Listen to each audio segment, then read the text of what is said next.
after I did the 30-day reset of my metabolism, that was it. I had, that ended it. That was the pivotal moment in my life, that 30 days, that was life-changing.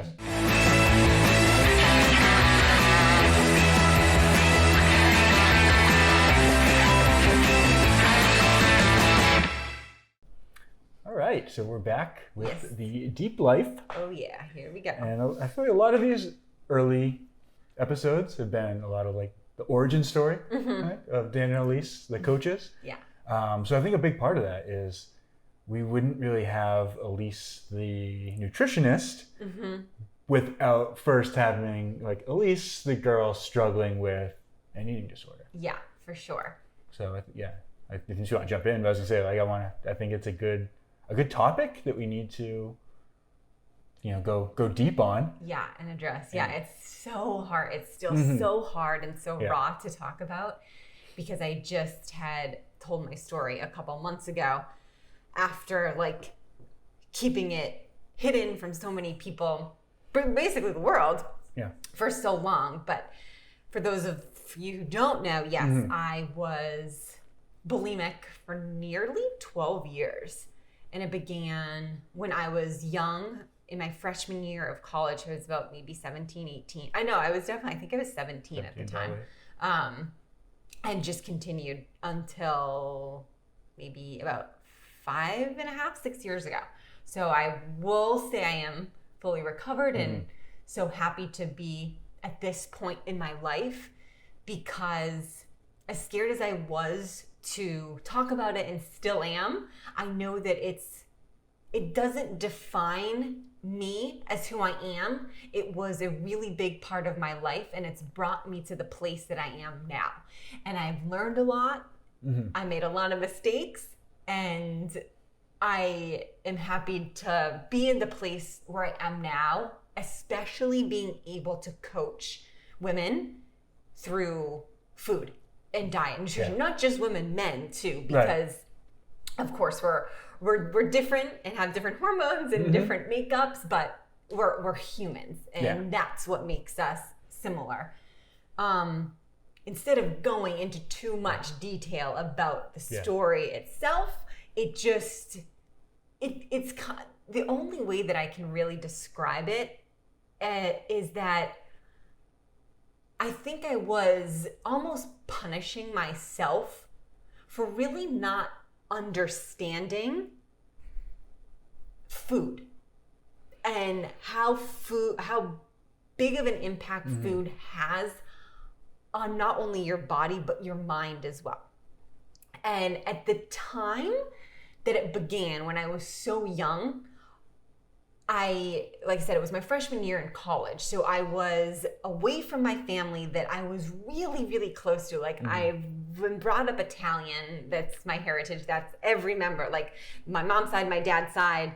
My parents divorced when I was very, very, very young. I wasn't even one. And my mother remarried a couple years later, but he was also Italian. Italian, like everybody, and we were so close knit. Like my grandmother, my aunt and uncle, and their 3 kids lived up the street, and then my cousins lived down the street. We were just all close. So my freshman year of college, I was away from my family. I was living in a different state. I was away from all of my friends that I had grown up with and known. And I don't know, it was like my world was like caving in. Like it was really exciting to be in a different place, and like I was excited, but I was also terrified, and I just wanted people to like me. And the only thing that I could think of people liking me is like be pretty. Be pretty, be skinny. Like that's kind of what society has told women to do anyways. Like just kind of go with that. And I did. I know now that the eating disorder stemmed from like a lot more than just wanting to look good. But that was really just how it started. And it was like a binging and then a release through a purge. And that was something that I could control. And it helped, I think, my confidence when people began to look at me and say, like, oh, what are you doing? Like, you're really skinny. And that to me, at that point, for those years, was an acceptance. Yeah. Because again, that's like really society has that agreement that women should look a certain way and like constantly be pretty and be this emulation of the perfect figure. Yeah. And unfortunately, that's just not the best agreement that society has gone through. And it's something that I've worked really hard to get over. But what I think that is most important is that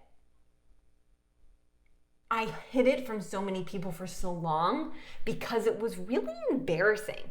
And it's not something that's talked about. Like, I know that there's an eating disorder awareness month. But like, other than that, it's really like, I mean, to this day, I only can count on my hand the people that I know of that have an eating disorder that are close to me. And I think to myself, oh my gosh, there's gotta be hundreds of millions of people going through this. And I don't want it to be as taboo to talk about anymore. I think that that's a really big reason why I came out with it and why I do want to talk about it. I also want to, like, when we're having these dialogues and conversations, I don't want to accidentally slip up and talk about this eating disorder that I've had, that I had for so many years, and not have people know what I'm talking about. Add a little context. Yeah, so that's it. I'm at the point now where when I became certified as a nutritionist just about 2 years ago, I'm finally at the point, and I feel confident enough that I've been through this journey for almost 15 years. That's, recovering from the, disorder and everything like that through it. That I know now how to coach people through the diet and food aspect of their life, which has basically been a journey of my own. That's where I felt so empowered to bring awareness to, again, not only women, but men and people in general, especially younger girls, because I want to be a voice for those girls who are in college or just in their early 20s that feel lost and feel like they're not, accepted by society, especially now in today's day and age with social media being so prevalent. Like, I know, I can't even imagine. I think of that constantly. Like, Facebook had just come out our freshman year of college, which was 2005. We didn't have Instagram then. Yeah. Do you know what I mean? Like, I can only imagine what young girls go through. Even young men too. There's a lot of men that I've began seeing that are coming out with their eating disorder. Yeah, and I'm sure I commend so much them. more than people realize. Yeah, and so that's why I want it to be, a dialogue into how it's been a journey and how overcoming it has really helped myself love just me, the essence of me, and then being able to coach people to do that, because it is just like, it sets my soul on fire and it gets me so excited. Yeah, I love that. I think your passion for this is so clear and so like evident, and I know that I'm obviously like very closely interconnected, but yeah, it's like I love what you are doing as far as like getting through this on the other side. And then it's like the first thing that you did was like turn around and like see who's back there behind me that I can help bring to this other side too, because it's so because it was such a dark time in my lives. I feel like I basically lived a double life. I really did, because I was Elise to my friends and family, like the fun-loving, perky, like cheerleader. I was never a cheerleader, but everybody asked if I was a cheerleader. Mind you, we didn't have cheerleaders at the high school that I went to, so if we did, I probably would have been one. They would have made you. But I was like, I think just like, again, but that's a mask that I was wearing because I didn't want people to know the darkness, the deep, dark, hateful thoughts that I had against myself. As scary as that is to say out loud, but like I was in a really bad place. So I needed to come off like I was good and okay, because I didn't want to share that aspect of my life with anyone. I was literally throwing up close to 4, 5, 6 times a day. Anything and everything that I ate for years on end would just come right back out because I didn't have that love for myself, that self-worth that I do now. And I think also another reason why I didn't want to share my story right away, especially when we began Momentum, Strength, and Wellness, is I didn't want people thinking that I was fake and that I was a phony, because we're projecting the lifestyle that we are, the health, the wellness, the fitness, the abs that we have, the defined muscles and stuff. And I didn't want people to think that I got that from binging and purging my food, because it was not like that. I did not. Trust me. If anything, when I was at the height of my bulimia, I was very inflamed and puffy. And I did not look bulimic. At first I did. For like the first couple months to a year, I definitely lost weight. You can tell, you can certainly contest to that. Like my family, like everybody was saying, oh my gosh, like you're looking great. You're losing weight. But it kind of did the reverse after that. Anything and everything that I ate that I kept down and didn't throw up immediately stuck to me, immediately made me get pudgy in certain areas. And again, I was very inflamed because I didn't know what I know now about food. So I was really not eating the best quality food at that time. And I feel like this is something that we talk about with not necessarily disordered eating, but even just like obsessive exercise, eating, trying to eat less and less, train more and more, trying to like attack things through the numbers. And it works in the beginning. Yes. And it works just enough to convince you that you're on the right path. Yes. And then it stops working. And then the metabolic dysfunction sets in. Yes. And everything gets worse because you're going against nature. You're taking away your body's ability to do what it does and be perfect. Yeah. And you're starving your body, you're kind of torturing your body, you're throwing your hormones so out of whack, you're really setting yourself up for disease, essentially. 100%. And then, like you said, like in the beginning, you started losing weight, and then you started getting compliments for that, which reinforces the behavior. And then, so you just keep doing it, but I don't want to say the benefit goes away, but the benefit goes away. It did. It did. The whatever you feel like you're gaining from it goes away, but you're still searching for that. Or I don't want to put words in your mouth, but this is sort of my perception, being really close to that. Like we were together the whole time. You hid it from me for a lot of, and we don't need to get into that too much, but just sort of watching your struggle, and then even years later when it was like you were better, but not better. Like you were just like better than you were. Yeah, like I wasn't throwing up 5 times a day. It was just like once or twice. Yeah. And it was like, even then, like to watch you struggle was so hard because I knew the right way to do things, which was really, really hard for me because I couldn't convince you that like actually if you eat more and train differently, you'll get better results and you don't need to keep torturing yourself and punishing yourself. But you weren't ready to hear it. So that message was kind of just falling on dead ears. And I'm like, so I just kind of sit and watch that, which was really frustrating and difficult. But what I want to really share is that this goes way beyond just eating disorders. There's so many different aspects of punishing yourself. Yes. And just not believing that you're worthy of love, essentially. And not believing you're worthy of love and then searching for love externally by doing all these things. And you're like trying to punish yourself to fit a square peg into a round hole, essentially. Is never going to work out on that path. Yeah. Where it ends up being like you need a mindset shift. You need to be in a new place. You need to see the world differently to be able to overcome that lack of self-worth. Absolutely. I think that that's like really what happened.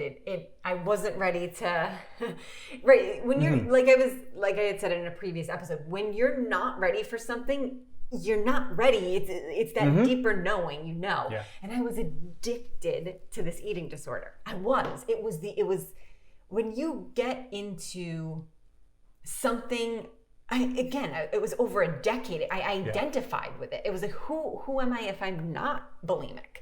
So it was so hard for me to relinquish that because it was a part of me. It was what I identified. It was a mask that I wore a long time in my life. And exactly like you're saying, I got results first, but then I hit that plateau pretty quickly. And I couldn't convince myself to stop. And like you were saying, kind of like someone like who's like, I want to work out harder. Like I just wanted to be more bulimic and be bulimic harder.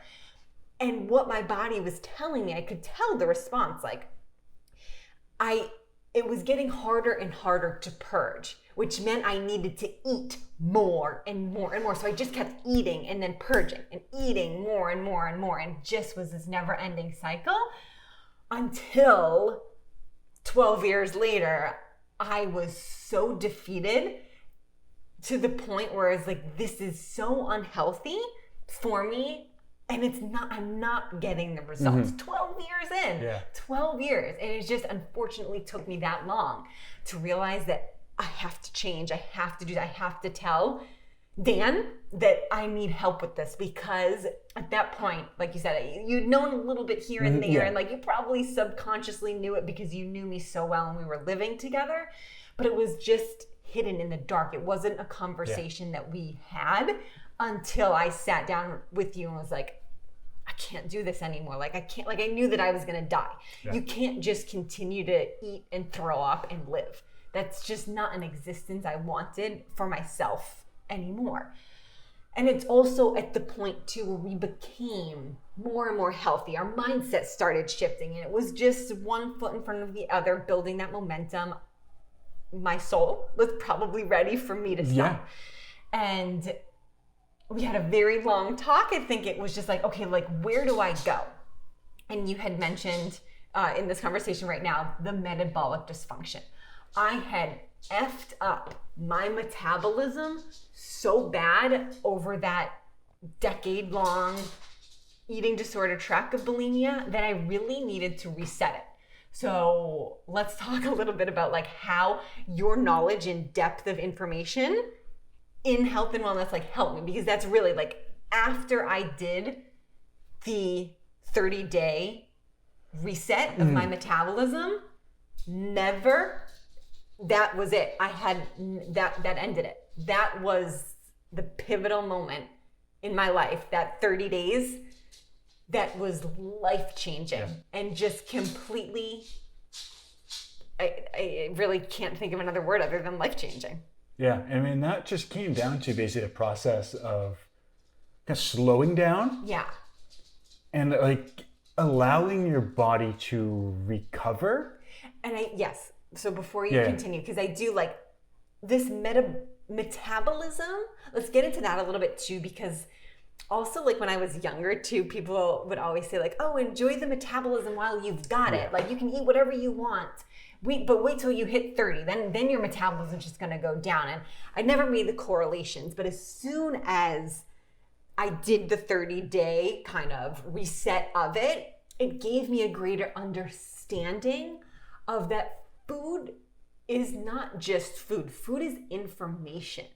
And what I'm putting into my body at what times and the way that I'm doing it is imperative for health and the longevity and sustainability of that. And I think that was, again, the clicking of the light bulb into the mindset of, oh, okay, so I've just really had a distorted view of what food and diet can do. So, okay, go ahead. Yeah, there's so much, I guess, to unpack right there. So let's try to keep this kind of simple. Yeah. But first, I want to talk about that concept, just wait, like enjoy your metabolism, or like, I was really, really skinny, really, really skinny kid, and with a huge appetite.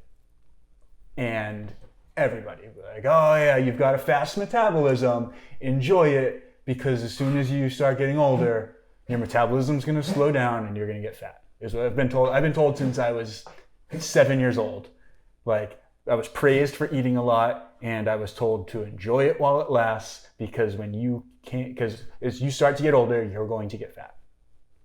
Which I'm still waiting, but it's not true. The metabolism is like, and that's just, I think the idea of like, your metabolism is a furnace, and fast is good, slow is bad. If you're gifted with a fast metabolism, you're going to be skinny. If you're one of these people that got the short end of the stick and you've got a slow metabolism, you're going to be fat. But there's the metabolism.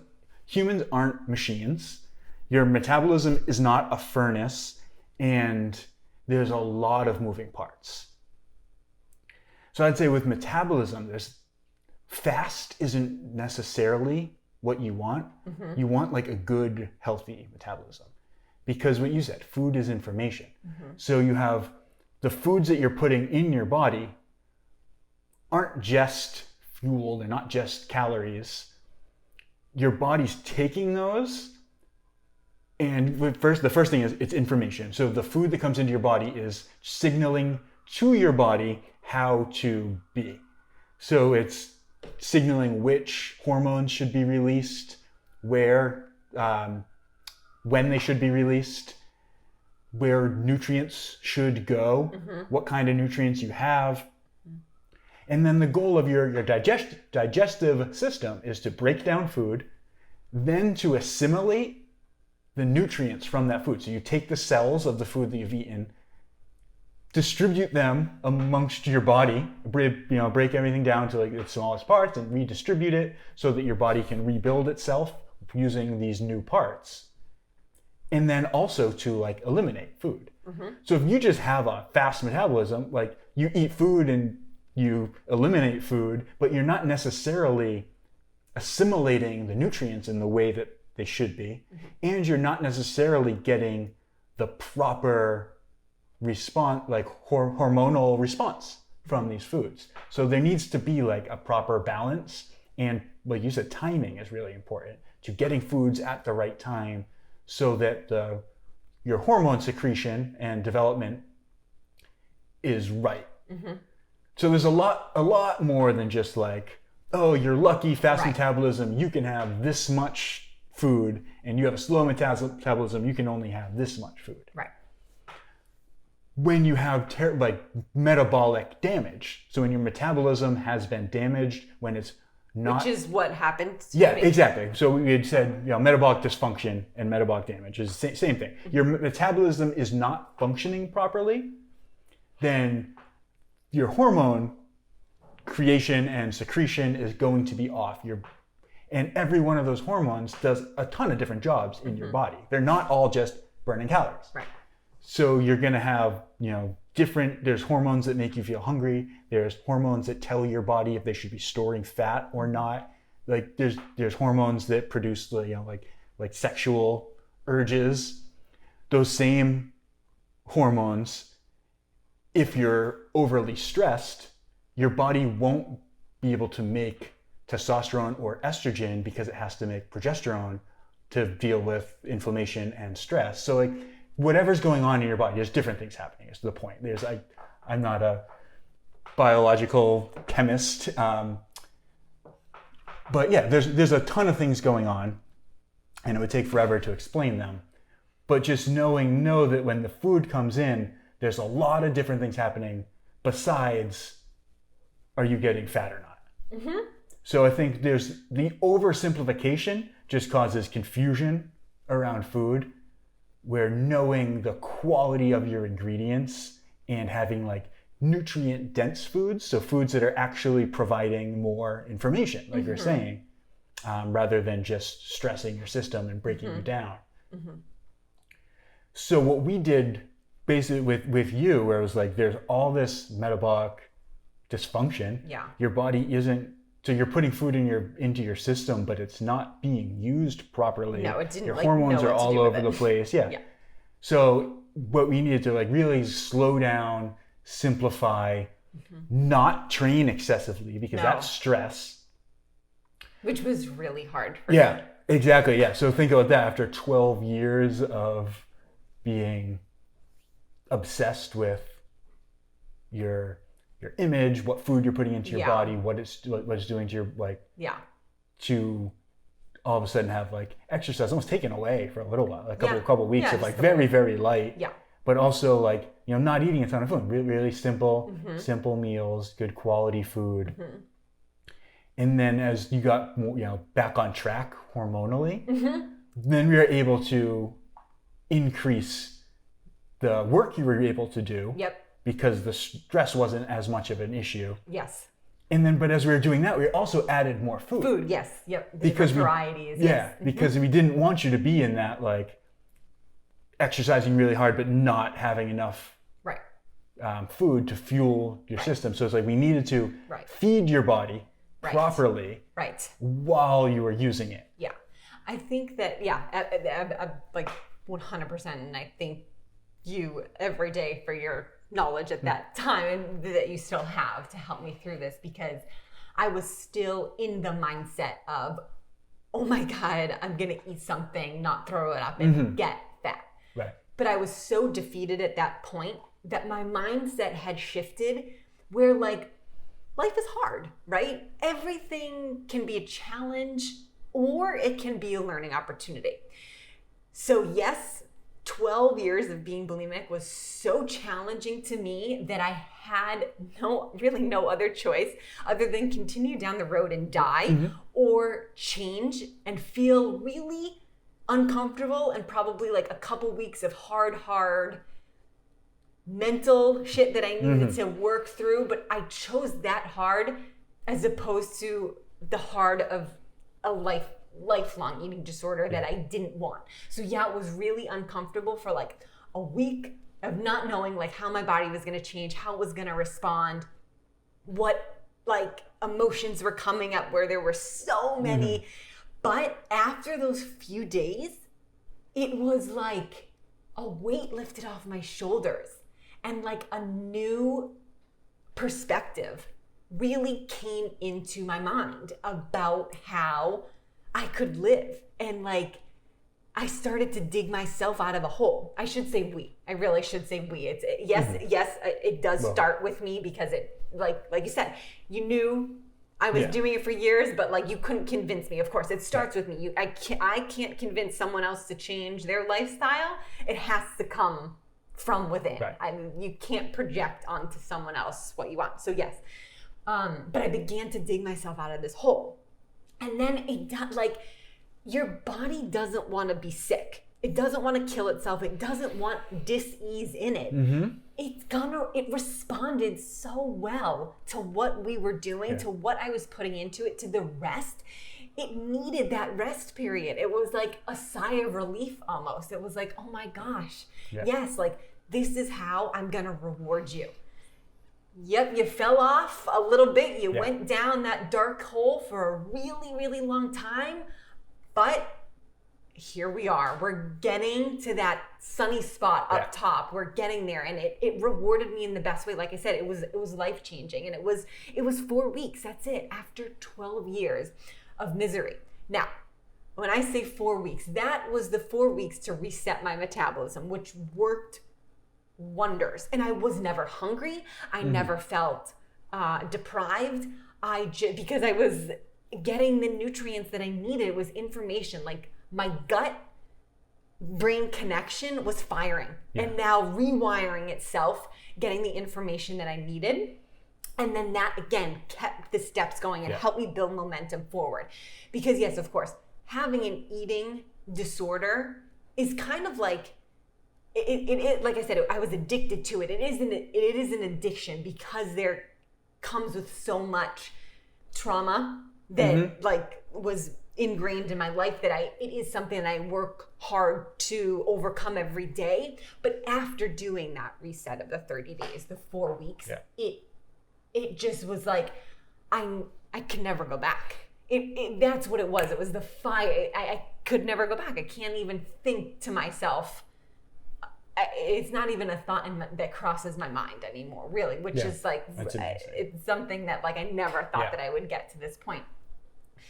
And which is so so pivotal in my realizing now how I can help people and how I can help overcome certain situations. Yeah, it's not really only about eating disorders. Like, of course, that's personally happened to me, but there are so many other avenues that people go down, that they get caught in these cycles, the hamster wheels of never ending trauma or trajectory of bad feelings, negativity, things like that. And so I just felt so empowered that this is how I can be of service to like the world and society. And I feel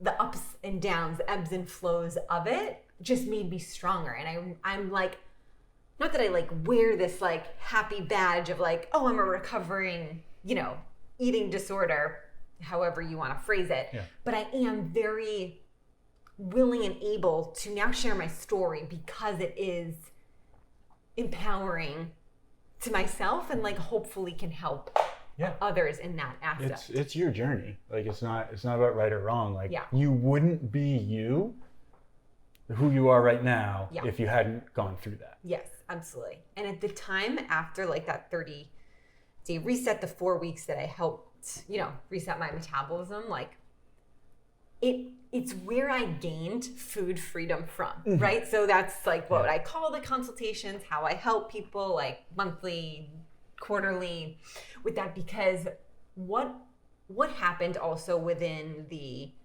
time frame of the 12 years that I was bulimic, because I started I did try different exercises, different programs. I was doing Beachbody stuff.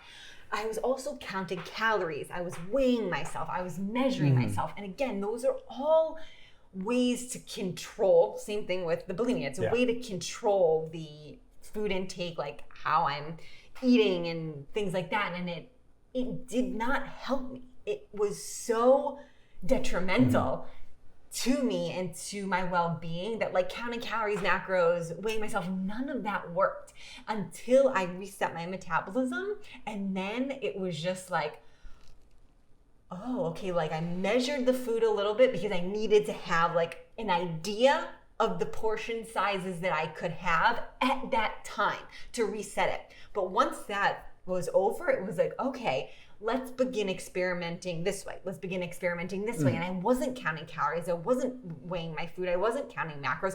I stopped weighing myself. I haven't weighed myself in years. Yeah.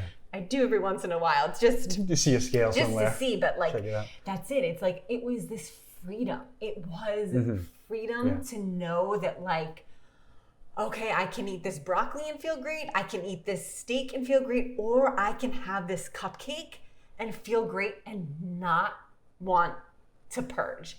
And that is like freedom. It's freedom from the cage that I thought that I needed to adhere to be healthy, that society told me that this is what you need to do and this is how you should look, this is the way you should eat, which just effed me up. Yeah. So having that freedom, really, I know that I keep saying it was just it's like so immense. Yeah, a freedom that comes from understanding what the food is doing in your body. Yeah. Or like, not even that, like you don't need to be like a scientist and know like deeply what's happening, but to like recognize how different foods make you feel. Yes. How you respond. Yes. So like coming out of the eating disorder and then going into like this 30-day period of resetting your metabolism where you were eating less food, but you weren't purging. Right. So you were getting the nutrients. So it's rather like, first, like it used to be like a feeling, and obviously stop me if I'm wrong here, like I'm putting words in your mouth, but like you would eat so much food to like feel full. Yes. But then you'd go and immediately purge. So you'd have the feeling of eating, but you wouldn't get the nutrients. You wouldn't get any of the benefits from the food. So when you reduced the amount of food you were eating, but actually digested it and assimilated the foods, your body was just probably dancing of like, wow, like we're finally being fed. Absolutely. which just changes everything. Absolutely. And then taking that, like carrying that forward forever, basically, like since then. And that was, what would you say, like six, we'll say 6 years ago. For the last 6 years, you haven't needed to count calories. You haven't needed to measure any food. Right. You just are able to listen to your intuition. Yes. And intuitively eat when you're hungry, eat the foods that you're called to eat, know when something isn't for you, which is amazing. Like that's such an incredible amount of freedom to just be able to sit at a table full of food and be like, no, I'm going to have a little bit of this and have a little bit of that. I don't need to try everything. Right. I know I don't do well with, bread, so I'm not going to touch the bread, but I'll eat this steak, I'll eat these potatoes, whatever it is. Yeah, absolutely. And just having a good relationship with your body and with food, and allowing your mind to let your body and the food have a relationship, and sort of just knowing the consequences. Because it's none of it's good or bad when it comes to food. Like you said, the cupcake. You can eat that cupcake. It's not bad. There's nothing wrong with it. Yeah. If all you eat is cupcakes, I would say you're probably making a bad decision. Yeah. But like, you're not wrong for thinking cupcakes are delicious. They are. It's just a matter of paying attention. Like once you eat that cupcake, then just pay attention to how your body feels. Yeah. Because if your body is asking you not to have another cupcake, you're probably going to be better off listening to your body. Yeah. And that's food freedom, I think, is, being able to connect with your body and listen and understand what's happening. Yeah, I think that you're really right. And I'm actually really glad that you brought up that point, because like you're saying, I wasn't even giving my body a chance to digest food. Right. Because as soon as I ate it and got to the point of feeling full, like remember, I had to feel basically so full and sick that I needed to purge. But what and then that happens, but you do, it's so quickly, you literally don't give your body a chance to digest the food, to get the nutrients that it needs. So once I did the metabolic reset and left the food in my body, I was eating to be satisfied. I wasn't eating to be full. Like that feeling of fullness. You know what I mean? Yes. Like on Thanksgiving. Like Thanksgiving's the perfect example of it, right? Like you always eat till you're really filled. Yeah. But like, and I really, that feeling has stuck with me because I know it. That feeling of like so overfilled that you just want to purge. That's what I had to do. But now, like you said, the relationship that I have with food is so much more than that. Knowing and experimenting, after that 30 days, it was like, oh my gosh, what more can I learn about this, right? Yeah. That's what it was. That's what shifted my mindset, the momentum mindset forward. I was like, oh, I became like, this is amazing. Like I didn't realize how certain foods made me feel a certain way. Like literally some made me happy, some made me sad, some made me lethargic, some gave me brain fog, some gave me energy. And it was just like, wow, this is like, I kind of became like a detective, and it was just, that's where it's evolved to. Each and every day I'm finding out new things about new foods and experimenting, and that's really food freedom. It's like, one day I want to eat just meat, steak and eggs, and then another day I want like just a salad. Like it's just, and that's what really is empowering. Like you're saying, that's what food freedom is. And it doesn't take long for people to get to that point, right? There isn't that, it happens pretty quickly when you're giving yourself the body, when you're giving your body the nutrients from real whole food that it needs. And I think that's the huge thing. It is. Like you have to realize, like, remember, I said, choose your heart. Being fat and overweight's really hard. Being skinny and bulimic is really hard. Being in the middle, having a fast metabolism is really hard. Having a slow metabolism is really hard. Choose your hard. Like I chose, okay, this 30 days is probably going to be really hard and uncomfortable, but I'm willing to do it because I can't go down this path, this road any longer, or I don't even want to think of what the consequences are going to be, so choose your heart. I chose it at that point. And yeah, that 30 days, you're not eating what we would like to call junk food. You're not eating processed food because you really can't. You cannot have a healthy metabolism when you're trying to reset it with processed foods. Yes.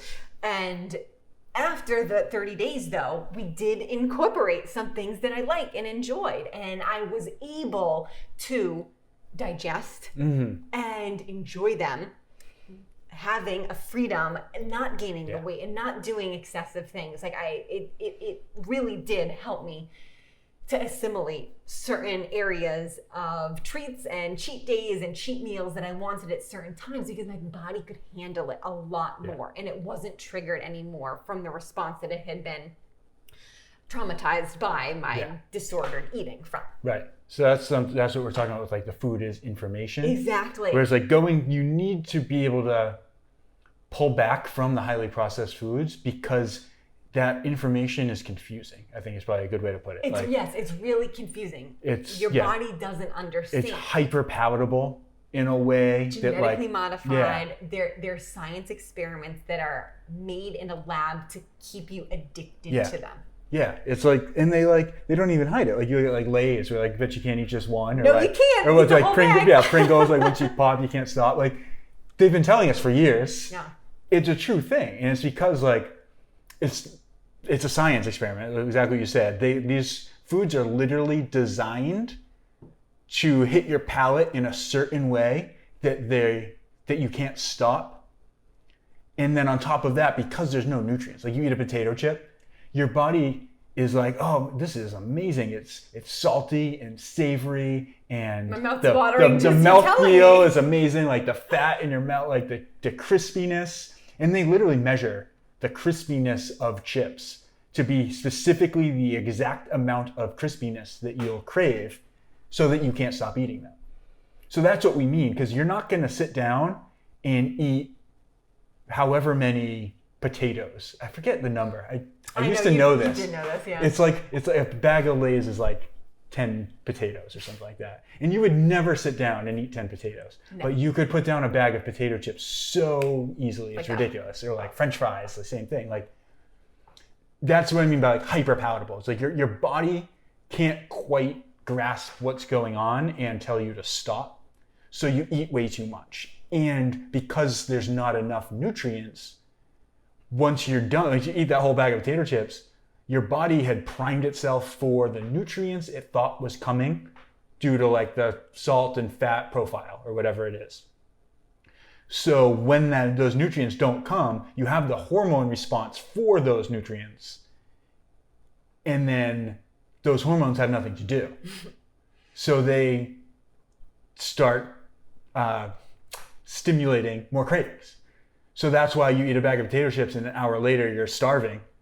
It's because you ate all that food, all those empty calories, but you didn't get the information your body was looking for. You didn't get the nutrients your body was looking for. Wait, I have to interrupt you because, anyone who knows me knows that I'm a huge Friends fanatic, and this brings up the Thanksgiving episode of Friends when they're in Monica's apartment. Joey walks in with a bag of chips. And Monica's like, what are you doing? We're about to have Thanksgiving dinner. He's like, I'm warming up my stomach.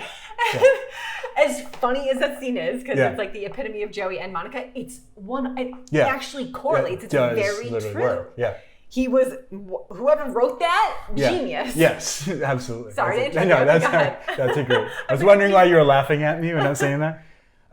But yeah, so the highly processed, I'm going to say fake foods, you need to have a period without them so that you can develop that intuitive nature to figure out what foods actually do. Because if all the foods you're eating are highly processed, then you're always going to be hungry. You're always going to be like searching for that next thing. So when we like want to do this sort of like reset with people, there needs to be a period of, I like to say like plants and animals. Yeah. Where you can eat meat, you can eat like, minimally processed animal products, like butter and milk, and fruits and vegetables. Yep.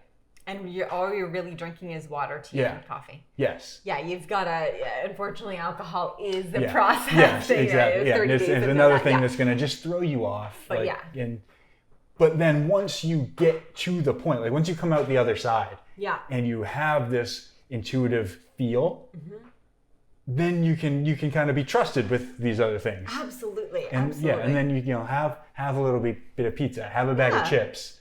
Yeah. And then pay attention to what it feels like. Because after 30 days with no potato chips, when you open that bag, your gut's gonna let you know real quick that something is different. That we like it better the other way. Yeah. Real fast. So that is definitely something to pay attention to. And then that's an important lesson too. It's like maybe you can eat those chips and be fine. Yeah, then absolutely. that's a good, occasional treat for you. Yep. Some people love ice cream. Some people eat ice cream and they're in the bathroom 5 minutes later. Right. Maybe, dairy, all that dairy and sugar isn't ideal for your gut. Right. And what you're saying is so perfect because you just gave two examples. Like, not two people can digest food the same. You can eat something, I can't eat it. I can eat something, you don't do well with it. You're in the bathroom 3 minutes after. Like, right? It's different. But that is really where the food freedom comes into play because it's empowering. You have to figure that out. Yeah. Because if you do, I didn't understand that. I didn't get the correlation with certain foods can make me not feel good, or this isn't how I should be responding to it, and that's really empowering. It just takes a little bit of investigation, but it's really, really simple. It's not anything that needs to be overcomplicated. Right. It just, I'll bring it back to mindset. You have to be ready for it. And you have to be ready to make the changes like I was. I was just defeated. I was ready. I needed it. I was in the mind frame of, this is do or die. And I'm going to do it because I know there's no other way that I can do it. And that's where I think that, I just bringing it back full circle, where I was so afraid to come out with my story and really tell it and say that I'm a recovering eating disorder person. I'm not even sure the terminology. I'm sure someone's got a term for it. Because I didn't want people to think that I had achieved the body that I have now from purging my food, which is, again, just not the case. And I had to get into a better overall mindset as well to begin coaching people. So I stopped, this disordered eating about 5-6 years ago. Then I became the nutrition coach only 2 years ago. Still, there was a 3-year gap where I was just reading constantly, listening to podcasts, investigating, doing certain diets that would work, elimination things, because I needed to have the confidence, the information, and the real life situations that I went through so that I can help people and coach them in the best way that they can be coached, because not two people are identical. Every single person is different. We're different. There are certain things that we do differently. So I think that's most empowering and most important, what I want to get across to people, that I find it just so empowering that I can share my story and then help other people, whether they're completely fine, have a healthy relationship with food, become even better, or if they've got a distorted view on it and not knowing how food is information, how food can really be so beneficial to their bodies, and have that freedom to sustain the life and longevity of health and wellness through food and diet is just what I want to shout from the rooftops. Yeah.